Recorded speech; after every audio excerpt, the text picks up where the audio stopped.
Art was developed and maintained through time because humans are intelligent, thoughtful, expressive and social.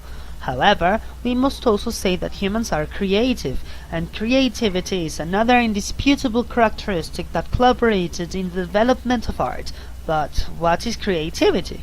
Creativity is the capability that a person has to produce something new and useful at the same time, develop processes to execute labors in a diverse way from the traditional way with the objective of satisfying a purpose, generate new ideas or concepts, or associate existent ideas or concepts in a novel way, and the capability of generating new strategies to solve a problem. If we are, for example, trying to communicate with a person who doesn't speak or understand our language, we will use creativity to find an effective way of getting our message through, by drawings, gestures, or other. If we are doing an everyday chore like cooking or cleaning, we will use creativity to make up a new way of performing this chore to make it easier or to have a more satisfying result. Creativity is what makes us be able to create a product that, in a certain way, represents our ideas and it's destined to be shown to other people as well. Primitive humans needed to experiment, express themselves, understand each other, and create agreements that would allow them to share their everyday lives in social groups, and they used creativity as a tool to accomplish all these things. That's the way the art was born. Each person may turn to the practice of any artistic activity in any moment of their lives to satisfy a need or achieving an objective. However, it's not the same a person who practices art as a hobby or to use their free time than an artist.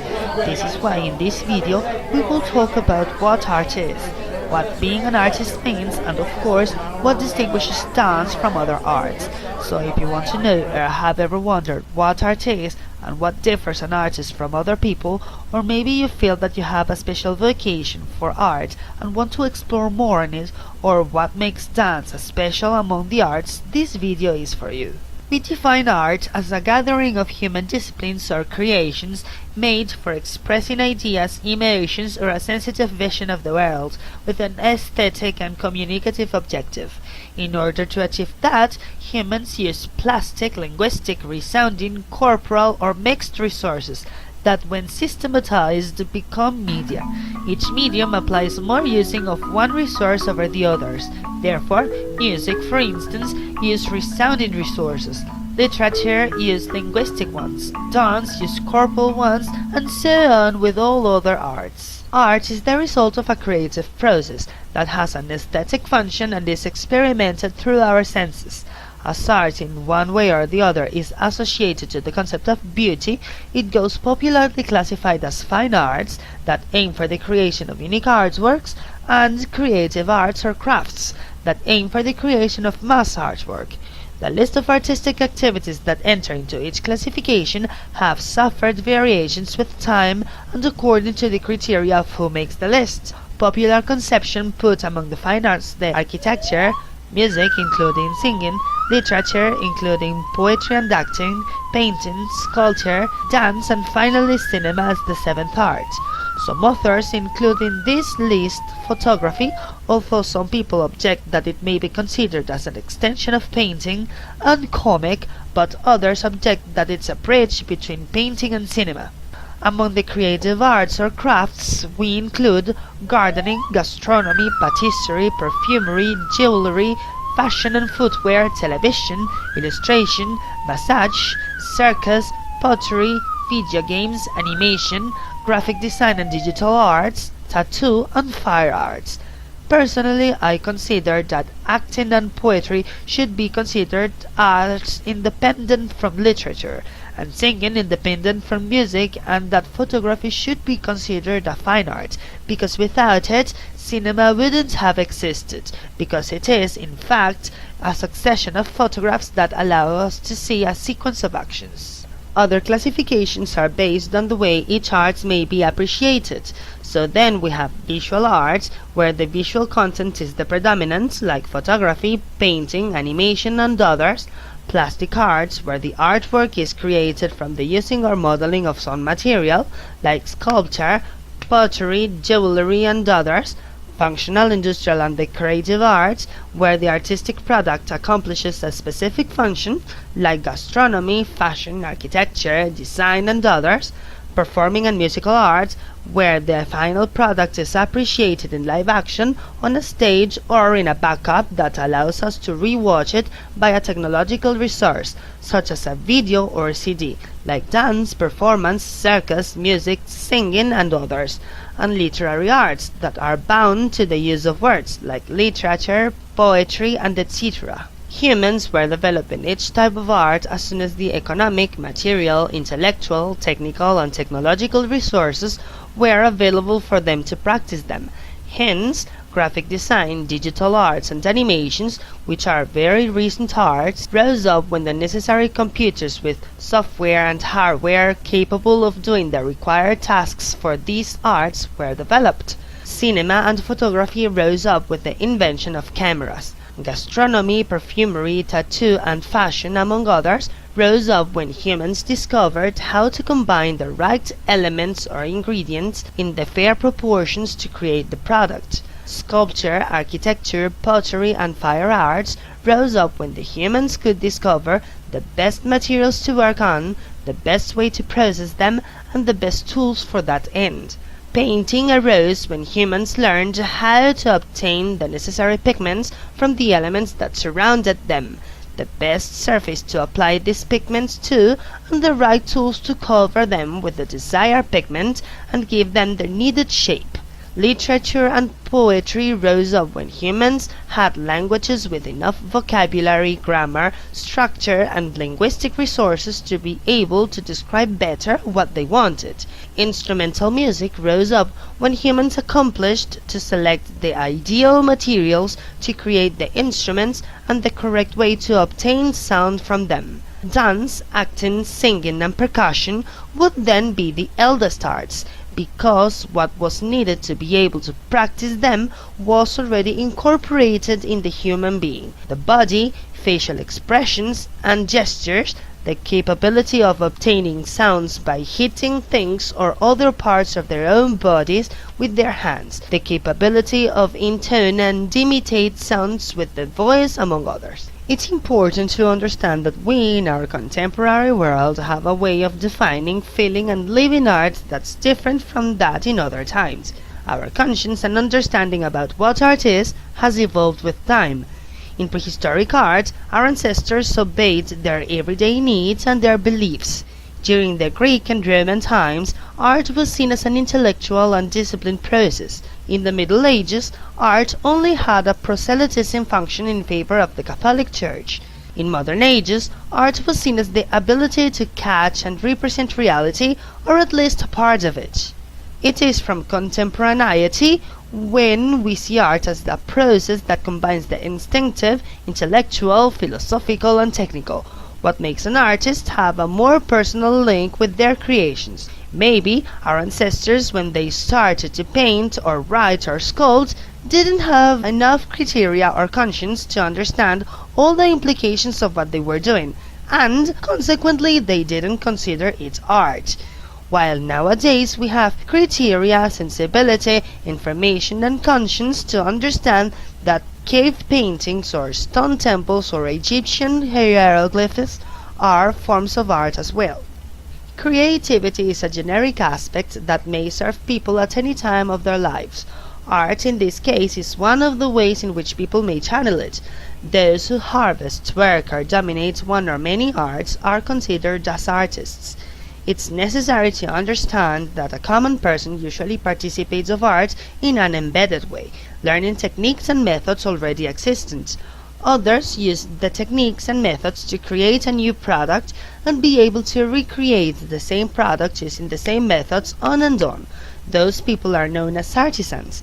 The artist, on the other hand, doesn't only stand with the technique and method, but they also study diverse theories, which will allow them to select the best materials, techniques, and processes to create an artwork. But they will also give them the chance to justify these decisions in order to defend their artwork. Even though the purpose of the artist generally is creating a new and original piece of art, it is possible as well for them to work in pieces already existent by recreating, reinterpreting, or restoring them. In reality, the purpose of the artist is to expose a part of their personality in the pieces, so even when they are working with an existent artwork, they always leave their personal touch on it. For instance, the original choreography for the ballet piece Swan Lake was created by Julius Reisinger between 1875 and 1877, and performed for the first time by the Bolshoi Theatre Imperial Ballet in 1877. However, it is a renowned ballet piece that continues to be remounted and reinterpreted by many companies and dancers all around the world, despite the original choreographer not being there with them. In the process of remounted and reinterpreted, the choreographer as well as the dancers always aim to leave their trace on the piece. In order to create a new piece, we need to consider three main elements. First is the internal element, where creativity, imagination, inspiration, ideas, feelings and emotions intervene, and it is linked to the sense of what I want to create as an artist and what I mean with it. The second is the intellectual element, where all the knowledge about techniques, methods and theories the artist possesses intervenes and helps the artist decide under which parameters or conditions I want to create and show my piece. The third is a context element that includes all the circumstances that surround the artist and the place where they get on, to see what are the real possibilities that I as an artist successfully finish my piece and in which measure it is faithful to my original wish. Here we can depend on economic factors, meaning the availability of monetary resources to purchase the desired tools and materials, organizational factors, meaning the time planning and the daily responsibilities to dedicate enough time to the artistic project, availability factors, meaning the possibility of having access to determined materials according to the availability of them in the place where the artist lives and works, and cultural factors, meaning the possibility that the audience appreciates the artwork, gets its message, accepts the vision and identifies itself with the idea. The artist's work is to move among these three elements and to try to balance them in order to create a piece that is faithful to their idea as an artist, technically viable and interesting to the audience at the same time. Of course, it doesn't exist a standard to accomplish this balance. Each artist handles each element as they want or can. For example, from the Renaissance, artists didn't work freelance, but they worked for a patron, which was a wealthy person or institution that provided the artist with materials, tools and support, besides giving the artist a job and paying them for it, many times very generously, for their work in exchange of having the possibility of taking decisions regarding the concept, dimensions and place where the work should be placed. In this case, the artist had to hand many of their own desires over in order to satisfy those from the patron, while some contemporary art movements foster that the artist should only obey their creator impulse without considering the audience expectations or opinions. Dance specifically is an art for which the only necessary tool is the human body. This body will use different elements to create sequences such as movement, the change of shape or space of that body, rhythm, the succession of hard and soft movements in a cyclic way, body expression, the capability of emulating feelings, emotions or concrete actions from movements and gestures, use of space, the use of the extension of the place where the person is dancing, the style, the predominant forms, movements and compositions, and coordination, the capability of moving different parts of the body in a diverse and independent way one from the others or equally when necessary. These elements are not always used in the same proportions. The type of dance and its movements and structure will be what determines what the dominant element is. Many folkloric dances give more importance to the rhythm and coordination, while artistic dances give more importance to body expression and use of space. But it doesn't mean that it's always like that. After that, things like costumes, scenery, accompanying music, illumination and etc. are complementary elements that may be changed or completely removed in some cases. It is also important to highlight that dance has been a pretty adaptable art that has been able to be taken to different platforms, like movies, televisions, and performance, as well as it may be mixed with other arts like acting, music, video, and etc. Art, as every human activity, is closely related to the occurrences that affect the life of the artist and/or the society where they develop. So then, the big changes in society or big milestones in history may be impulsed by a form of art, as the Italian Renaissance in the 15th century, for example, in which it was art who promoted the mentality changes of society. Or they may result from these milestones, as the pre-Romanesque art between the 6th and 9th centuries, that arose after the settlement of different barbarian people in those places that had previously been Roman Empire territory, who brought up their own culture and imposed them above the Roman one. Even though not all people feel oriented towards art, it is necessary to understand that we all have the qualities that are needed for it. We have creativity, observation and reflection, capability and need to communicate. It is then each individual's decision where to drive those qualities to. The important thing is to comprehend that, in many occasions, the artist is a person who is constantly poking around inside themselves, looking for a new project to dedicate their energy to.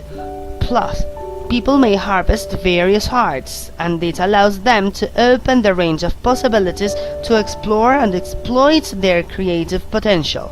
Therefore, I invite you to consider the famous Albert Einstein quote, "Art is the expression of the most profound thoughts by the most simple way." I hope you liked this video, and I also hope it has given you a new perspective to understand art and dance. If it was like that, I invite you to like the video, comment in the comment box down below, subscribe to the channel and share this video with your friends. And you and I will see each other in another video.